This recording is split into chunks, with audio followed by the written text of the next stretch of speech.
ان کی عظمتوں کے تذکرے کیے ہیں، تو اندازہ کریں کہ جن کی عظمت کے تذکرے میرے نبی پاک کے آنے سے پہلے بھی ہو رہے ہوں نا، وہ ہیں علی اور اولاد علی، وہ علی اور اولاد علی ہیں۔ اور میں نے بلکہ برکت کے لیے یہ جو آج ہمارے یہ جو بائبل سوسائٹی انارکلی بازار سے شائع ہوئی ہے نا 1900 کچھ میں، یہ جو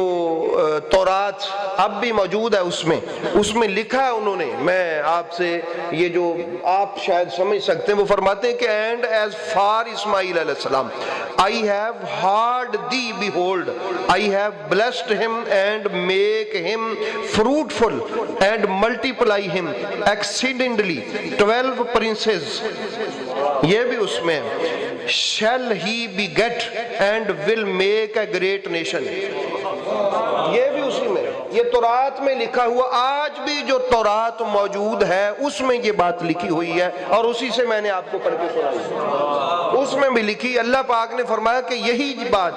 اس کا ترجمہ بھی یہی ہے کہ میں اے ابراہیم تجھے تیرے بیٹے اسماعیل کی بشارت دیتا ہوں، اور تجھے یہ خوشخبری بھی دیتا ہوں کہ اس کی صلب میں سے 12 عظیم لوگ ایسے پیدا کروں گا، ان کو بڑھاؤں گا، ان کی کثرت کروں گا، اور وہ بڑے عظیم لوگ ہوں گے۔ اور وہ 12 کون ہیں؟ وہ یہی 12 امام ہیں۔ اور یہ میں نہیں کہہ رہا، یہ ہمارے جو بزرگ ہیں، بہت سارے بزرگ، ایک نہیں، انہوں نے لکھا ہے کہ اس سے مراد یہ 12 امام ہی ہے۔ یہ آپ کو میں کیوں بتا رہا ہوں؟ آپ کا دل کرے تو بسم اللہ، نہ کرے تو کم از کم یہ مشورہ تو کر سکتے بھائیو ایویں نہیں من دے کہ تے لکھیا ہے تے من دے۔ ہمارے ایک بزرگ ہیں، انہوں نے یہ حدیث پاک لکھی ہے، انہوں نے لکھا ہے مواہب سید البشر فی حدیث الائمہ 12، وہ فرماتے ہیں کہ ثم اقول الی اللہ وارجع فی نیل المراد والفوز بالسداد، کہ جب یہ والی حدیث بخاری شریف کی میں نے پڑھی نا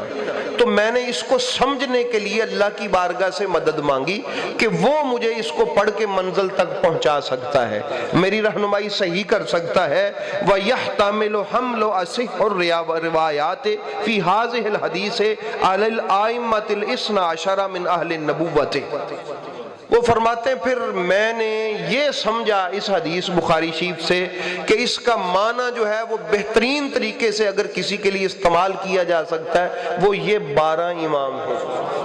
یہ ہمارے اہل سنت کے بزرگ کہتے ہیں، وہ فرماتے ہیں بلا و باقی روایات ما تکلف وہو اسہل عندی من حملها